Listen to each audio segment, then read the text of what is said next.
LPG cylinder ದರ ಏರಿಕೆಗೆ ಸಮರ್ಥನೆ ಮಾಡಿಕೊಳ್ತಾ ಇದ್ದಾರೆ. ಮೈಸೂರಿನಲ್ಲಿ ಪ್ರತಾಪ್ ಸಿಂಹ ಪ್ರತಿಕ್ರಿಯೆ ಇದು. ಎಲ್ಪಿಜಿ ಸಿಲಿಂಡರ್ ಬೆಲೆ 1200 ರೂಪಾಯಿ ಇತ್ತು, ಇದೀಗ ಸಿಲಿಂಡರ್ ಬೆಲೆ 850 ರೂಪಾಯಿ ಇದೆ. ಪೈಪ್ಲೈನ್ ಬಂದ್ರೆ 500 ರೂಪಾಯಿಗೆ ಇಳಿಕೆ ಆಗಲಿದೆ. ಎಲ್ಪಿಜಿ ಬೆಲೆ ಇಳಿಕೆ ಮಾಡ್ತೇವೆ ಅಂತ ಪ್ರತಾಪ್ ಸಿಂಹ ಹೇಳ್ತಿದ್ದಾರೆ. ಮಾಜಿ ಸಂಸದ ಪ್ರತಾಪ್ ಸಿಂಹ ಹೇಳಿಕೆ ಇದು. ಇನ್ನೊಂದು ಕಡೆಯಲ್ಲಿ ರಾಜ್ಯ ಸರ್ಕಾರ ಹೇಳ್ತಾ ಇದೆ, ಹಾಲಿನ ರೇಟ್ ಬೇರೆ ರಾಜ್ಯಗಳಿಗೆ ಹೋಲಿಸಿಕೊಂಡ್ರೆ ನಮ್ಮ ರಾಜ್ಯದಲ್ಲಿ ಕಡಿಮೆ ಇದೆ ಅಂತ ಹೇಳ್ತಿದೆ. ಒಟ್ಟಾರೆಯಾಗಿ ಆರೋಪ ಪ್ರತ್ಯಾರೋಪ ಅಷ್ಟರಲ್ಲೇ ರಾಜಕೀಯ ನಾಯಕರು ಸೀಮಿತ ಆಗಿಬಿಟ್ಟಿದ್ದಾರೆ. ಬೆಲೆ 849 ರೂಪಾಯಿ ಪ್ರತಿ ಸಿಲಿಂಡರ್, ಅದು 50 ರೂಪಾಯಿ ಇವಾಗ ಜಾಸ್ತಿ ಆಗಿದೆ. ಹೌದು, ಜಾಸ್ತಿ ಆಗಿದೆ. ಹಾಗಾಗಿ ಈ ಸಿಲಿಂಡರ್ ಏನಿದೆ ಅದು ಹ್ಯಾಂಡ್ಲಿಂಗ್ ಚಾರ್ಜಸ್ ಅಂತಿದೆ, ಟ್ರಾನ್ಸ್ಪೋರ್ಟೇಷನ್ ಅಂತಿದೆ. ಇದರಿಂದಾಗಿ ಹೊರೆ ಜಾಸ್ತಿ ಆಗುತ್ತೆ ಅನ್ನೋ ಕಾರಣಕ್ಕೋಸ್ಕರ ಮೋದಿ ಅವರು ಈ ಗ್ಯಾಸ್ ಸಿಲಿಂಡರ್ ಬೆಲೆ 3 ವರ್ಷದ ಹಿಂದೆ 1200 ರೂಪಾಯಿ ಕೊಟ್ಟಿದ್ರು, ಇವತ್ತು 849 ರೂಪಾಯಿ ಕೊಟ್ಟಿದ್ರು. ಒಂದ್ಸರಿ ಪೈಪ್ಡ್ ಗ್ಯಾಸ್ ಬಂತು ಅಂತ ಹೇಳಿದ್ರೆ ನಿಮಗೆ 450 ರೂಪಾಯಿಂದ 500 ರೂಪಾಯಿಗಿಂತ ಜಾಸ್ತಿ ಹೋಗಲ್ಲ.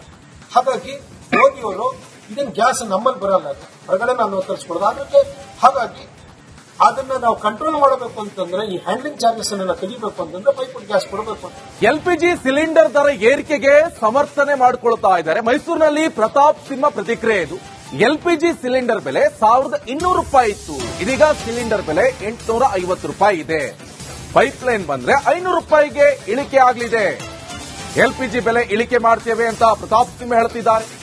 ಮಾಜಿ ಸಂಸದ ಪ್ರತಾಪ್ ಸಿಂಹ ಹೇಳಿಕೆ ಇದು. ಇನ್ನೊಂದು ಕಡೆಯಲ್ಲಿ ರಾಜ್ಯ ಸರ್ಕಾರ ಹೇಳ್ತಾ ಇದೆ, ಹಾಲಿನ ರೇಟ್ ಬೇರೆ ರಾಜ್ಯಗಳಿಗೆ ಹೋಲಿಸಿಕೊಂಡ್ರೆ ನಮ್ಮ ರಾಜ್ಯದಲ್ಲಿ ಕಡಿಮೆ ಇದೆ ಅಂತ ಹೇಳ್ತಿದೆ. ಒಟ್ಟಾರೆಯಾಗಿ ಆರೋಪ ಪ್ರತ್ಯಾರೋಪ ಅಷ್ಟರಲ್ಲೇ ರಾಜಕೀಯ ನಾಯಕರು ಸೀಮಿತ ಆಗಿಬಿಟ್ಟಿದ್ದಾರೆ. ಬೆಲೆ 849 ರೂಪಾಯಿ ಪ್ರತಿ ಸಿಲಿಂಡರ್, ಅದು 50 ರೂಪಾಯಿ ಇವಾಗ ಜಾಸ್ತಿ ಆಗಿದೆ. ಹೌದು, ಜಾಸ್ತಿ ಆಗಿದೆ. ಹಾಗಾಗಿ ಈ ಸಿಲಿಂಡರ್ ಏನಿದೆ ಅದು ಹ್ಯಾಂಡ್ಲಿಂಗ್ ಚಾರ್ಜಸ್ ಅಂತಿದೆ, ಟ್ರಾನ್ಸ್ಪೋರ್ಟೇಷನ್ ಅಂತಿದೆ. ಇದರಿಂದಾಗಿ ಹೊರೆ ಜಾಸ್ತಿ ಆಗುತ್ತೆ ಅನ್ನೋ ಕಾರಣಕ್ಕೋಸ್ಕರ ಮೋದಿ ಅವರು ಈ ಗ್ಯಾಸ್ ಸಿಲಿಂಡರ್ ಬೆಲೆ 3 ವರ್ಷದ ಹಿಂದೆ 1200 ರೂಪಾಯಿ ಕೊಟ್ಟಿದ್ರು, ಇವತ್ತು 849 ರೂಪಾಯಿ ಕೊಟ್ಟಿದ್ರು. ಒಂದ್ಸರಿ ಪೈಪ್ಡ್ ಗ್ಯಾಸ್ ಬಂತು ಅಂತ ಹೇಳಿದ್ರೆ ನಿಮಗೆ 450 ರೂಪಾಯಿಂದ 500 ರೂಪಾಯಿಗಿಂತ ಜಾಸ್ತಿ ಹೋಗಲ್ಲ. ಹಾಗಾಗಿ ಮೋದಿಯವರು ಇದನ್ನ ಗ್ಯಾಸ್ ನಮ್ಮಲ್ಲಿ ಬರಲ್ಲ, ಹೊರಗಡೆ ನಾವು ತರಿಸ್ಕೊಡೋದು. ಅದಕ್ಕೆ ಹಾಗಾಗಿ ಅದನ್ನ ನಾವು ಕಂಟ್ರೋಲ್ ಮಾಡಬೇಕು ಅಂತಂದ್ರೆ ಈ ಹ್ಯಾಂಡ್ಲಿಂಗ್ ಚಾರ್ಜಸ್ ಅನ್ನ ತೆಗಿಬೇಕು ಅಂತಂದ್ರೆ ಪೈಪ್ಡ್ ಗ್ಯಾಸ್ ಕೊಡಬೇಕು ಅಂತ. ಎಲ್ಪಿಜಿ ಸಿಲಿಂಡರ್ ದರ ಏರಿಕೆಗೆ ಸಮರ್ಥನೆ ಮಾಡಿಕೊಳ್ತಾ ಇದ್ದಾರೆ. ಮೈಸೂರಿನಲ್ಲಿ ಪ್ರತಾಪ್ ಸಿಂಹ ಪ್ರತಿಕ್ರಿಯೆ ಇದು. ಎಲ್ಪಿಜಿ ಸಿಲಿಂಡರ್ ಬೆಲೆ 1200 ರೂಪಾಯಿ ಇತ್ತು, ಇದೀಗ ಸಿಲಿಂಡರ್ ಬೆಲೆ 850 ರೂಪಾಯಿ ಇದೆ. ಪೈಪ್ಲೈನ್ ಬಂದ್ರೆ 500 ರೂಪಾಯಿಗೆ ಇಳಿಕೆ ಆಗಲಿದೆ. ಎಲ್ಪಿಜಿ ಬೆಲೆ ಇಳಿಕೆ ಮಾಡ್ತೇವೆ ಅಂತ ಪ್ರತಾಪ್ ಸಿಂಹ ಹೇಳ್ತಿದ್ದಾರೆ. ಮಾಜಿ ಸಂಸದ ಪ್ರತಾಪ್ ಸಿಂಹ ಹೇಳಿಕೆ ಇದು. ಇನ್ನೊಂದು ಕಡೆಯಲ್ಲಿ ರಾಜ್ಯ ಸರ್ಕಾರ ಹೇಳ್ತಾ ಇದೆ, ಹಾಲಿನ ರೇಟ್ ಬೇರೆ ರಾಜ್ಯಗಳಿಗೆ ಹೋಲಿಸಿಕೊಂಡ್ರೆ ನಮ್ಮ ರಾಜ್ಯದಲ್ಲಿ ಕಡಿಮೆ ಇದೆ ಅಂತ ಹೇಳ್ತಿದೆ. ಒಟ್ಟಾರೆಯಾಗಿ ಆರೋಪ ಪ್ರತ್ಯಾರೋಪ ಅಷ್ಟರಲ್ಲೇ ರಾಜಕೀಯ ನಾಯಕರು ಸೀಮಿತ ಆಗಿಬಿಟ್ಟಿದ್ದಾರೆ. ಬೆಲೆ 849 ರೂಪಾಯಿ ಪ್ರತಿ ಸಿಲಿಂಡರ್, ಅದು 50 ರೂಪಾಯಿ ಇವಾಗ ಜಾಸ್ತಿ ಆಗಿದೆ. ಹೌದು, ಜಾಸ್ತಿ ಆಗಿದೆ. ಹಾಗಾಗಿ ಈ ಸಿಲಿಂಡರ್ ಏನಿದೆ ಅದು ಹ್ಯಾಂಡ್ಲಿಂಗ್ ಚಾರ್ಜಸ್ ಅಂತಿದೆ, ಟ್ರಾನ್ಸ್ಪೋರ್ಟೇಷನ್ ಅಂತಿದೆ. ಇದರಿಂದಾಗಿ ಹೊರೆ ಜಾಸ್ತಿ ಆಗುತ್ತೆ ಅನ್ನೋ ಕಾರಣಕ್ಕೋಸ್ಕರ ಮೋದಿ ಅವರು ಈ ಗ್ಯಾಸ್ ಸಿಲಿಂಡರ್ ಬೆಲೆ 3 ವರ್ಷದ ಹಿಂದೆ 1200 ರೂಪಾಯಿ ಕೊಟ್ಟಿದ್ರು, ಇವತ್ತು 849 ರೂಪಾಯಿ ಕೊಟ್ಟಿದ್ರು. ಒಂದ್ಸರಿ ಪೈಪ್ಡ್ ಗ್ಯಾಸ್ ಬಂತು ಅಂತ ಹೇಳಿದ್ರೆ ನಿಮಗೆ 450 ರೂಪಾಯಿಂದ 500 ರೂಪಾಯಿಗಿಂತ ಜಾಸ್ತಿ ಹೋಗಲ್ಲ.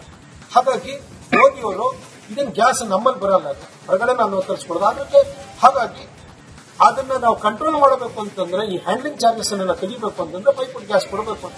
ಎಲ್ಪಿಜಿ ಸಿಲಿಂಡರ್ ದರ ಏರಿಕೆಗೆ ಸಮರ್ಥನೆ ಮಾಡಿಕೊಳ್ತಾ ಇದ್ದಾರೆ. ಮೈಸೂರಿನಲ್ಲಿ ಪ್ರತಾಪ್ ಸಿಂಹ ಪ್ರತಿಕ್ರಿಯೆ ಇದು. ಎಲ್ಪಿಜಿ ಸಿಲಿಂಡರ್ ಬೆಲೆ 1200 ರೂಪಾಯಿ ಇತ್ತು, ಇದೀಗ ಸಿಲಿಂಡರ್ ಬೆಲೆ 850 ರೂಪಾಯಿ ಇದೆ.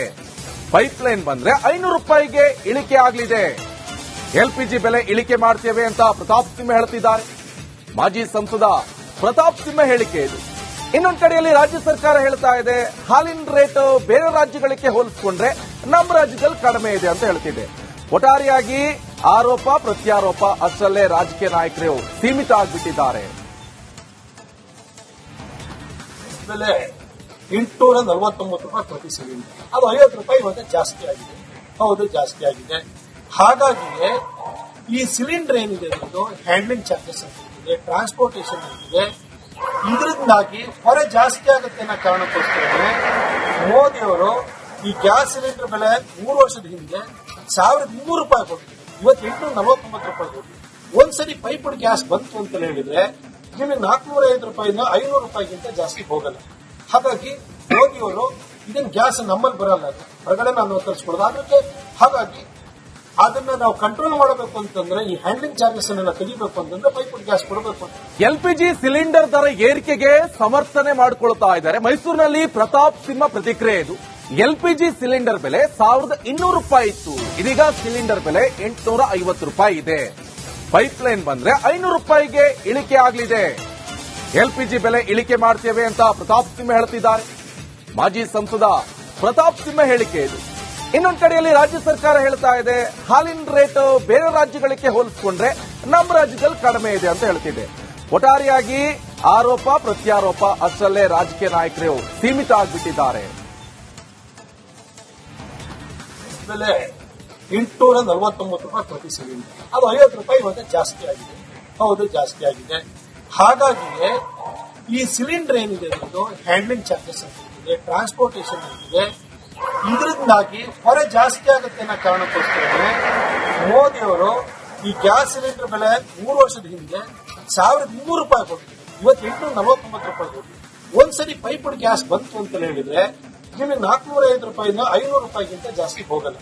ಹಾಗಾಗಿ ಮೋದಿಯವರು ಇದನ್ನ ಗ್ಯಾಸ್ ನಮ್ಮಲ್ಲಿ ಬರಲ್ಲ, ಹೊರಗಡೆ ನಾವು ತರಿಸ್ಕೊಡೋದು. ಅದಕ್ಕೆ ಹಾಗಾಗಿ ಅದನ್ನ ನಾವು ಕಂಟ್ರೋಲ್ ಮಾಡಬೇಕು ಅಂತಂದ್ರೆ ಈ ಹ್ಯಾಂಡ್ಲಿಂಗ್ ಚಾರ್ಜಸ್ ಅನ್ನ ತೆಗಿಬೇಕು ಅಂತಂದ್ರೆ ಪೈಪ್ಡ್ ಗ್ಯಾಸ್ ಕೊಡಬೇಕು ಅಂತ. ಏನ್ ಪ್ರಾಬ್ಲಮ್ ಇಲ್ಲ, ಏರಿಯಾದಲ್ಲಿ ಏನ್ ಪ್ರಾಬ್ಲಮ್, ಏನ್ ನಿಮ್ ಪ್ರಾಬ್ಲಮ್, ಇದೆಲ್ಲ ಪ್ರಾಬ್ಲಮ್ ಐತಿಲ್ಲ ಹೇಳಿ. ಏನ್ರಿ ನಿಮ್ ಪ್ರಾಬ್ಲಮ್, ಏನ್ ನಿಮ್ ಪ್ರಾಬ್ಲಮ್ ಅಂತ ಹೇಳಿ. ಯಾರಪ್ಪ ನಗರಕ್ಕೆ ಗಾಂಧಿನಗರ, ದಾಸರಹಳ್ಳಿ, ರಾಜರಾಜೇಶ್ವರಿ ನಗರ, ಚಾಮರಾಜಪೇಟೆ, ಹುಬ್ಬಳ್ಳಿ, ಚನ್ನಮರುತ್ತದ, ಮೈಸೂರಿಗೆ ಬಂದಿರೋದು. ಬ್ಯಾಡಗಿ ತಾಲೂಕಿಗೆ ನಾವು ಬಂದಿವ್ರಿ. ಸರ್ ಹೇಳಿ ಸರ್, ಏನ್ ಪ್ರಾಬ್ಲಮ್, ನಿಮ್ ಎಮ್ ಎಲ್ ಎ ಹೆಂಗೆ, ಏನೆಲ್ಲ ಸಮಸ್ಯೆಗಳು, ಏನ್ ಕಥೆಯಲ್ಲಿ ಬಂತ ಯಾಯಪ್ಪ ಯಾವತ್ತೂ ಬಂದಿಲ್ಲ. 2 months ಇಂದ ನೀರಿಲ್ಲ. ಟ್ಯಾಂಕರ್ ಬರ್ಬೇಕಾದ್ರೆ ರೋಡ್ ಸರಿ ಇಲ್ಲ ಅಂತ ಯಾರ ಹತ್ರ ಹೋಗಿ ಹೇಳೋದಕ್ಕೆ ನಮ್ಗೆ ಯಾರು ಇಲ್ಲ. ಕಿತ್ತೋದ್ರೆ ಏನು ಅಲ್ಲ ಹಾಳಾಗೋದ್ರು ಇದು ಯಾರು ನೋಡರೇ ಗತಿ ಇಲ್ಲ. ನಾವಿದ್ದೀವಿ ಅಂತಾರೆ. ಇವಾಗ ಯಾರು ಎಮ್ಮೆಲ್ಯೆ ಮಗ ಒಂದ್ ದಿವಸನೂ ಬಂದಿಲ್ಲ. ಫುಲ್ ಸ್ಟ್ಯಾಂಡರ್ಡ್ ಲಕ್ಸುರಿಯಸ್ ಬೆಡ್ರೂಮ್ ಐತ್ರಿ ಅದ. Taj West End, Radisson Blu. Meeting ನಿಮ್ದು ಮೀಟಿಂಗ್ ಇಲ್ಲಿ ಮಾಡ್ರಿ. ಇಷ್ಟು ವರ್ಷ ಆಯ್ತು, ಇದಕ್ಕೆಲ್ಲ ಯಾರು ಸರ್ ಜವಾಬ್ದಾರಿ? 200 ರೂಪಾಯಿ ಬ್ಯಾಂಕ್ ಹೋಗ್ತೀನಿ ಬರ್ತಾ ಇದ್ದೀನಿ, ಹೋಗ್ತೀನಿ ಬರ್ತಾ ಇದ್ದೀನಿ. ಬ್ಯಾಂಕಿಗೆ ಹೋಗ್ತೀರಿ ಬರ್ತೀರಿ 2,000 ಮಾತ್ರ ಬರ್ತಾ ಇಲ್ಲ. 2,000 ನಂದೇ ಹೊಂಟೈತು. ನಿಲ್ಲು ಮೇಲೆ ನೀವು ಭಾರಿ ಐಟ್ ಆದ ಮಾರ. ಬರಲ್ಲ ಕಣ್ರಿ ಸರ್. ರಾತ್ರಿ 1 ಗಂಟೆವರೆಗೂ ಎಣ್ಣೆ ಅಂಗಡಿ ತೆಗಿಬೇಕಂತ ಬರೀ 4 ಗಂಟೆವರೆಗೂ ತೆಗಿಬೋದಲ್ಲ. ಮಗನೂ ನೋಡಲ್ಲ, ಯಾರು ನೋಡಲ್ಲ. ನಾನು ಒಬ್ಬಳು ನೋಡ್ಕೊಂತೀನಿ ರಜಾ. ನಮ್ಮ ಮಕ್ಕಳಿಗೆ ಅಮ್ಮ ಅಪ್ಪ ಇಲ್ಲ, ಅವರು ನೋಡಿ ಬರ್ತಾ ಇದೀವಿ. ದೇವ್ರು ಬಿಟ್ಟಂಗೆ ಆಗುತ್ತೆ.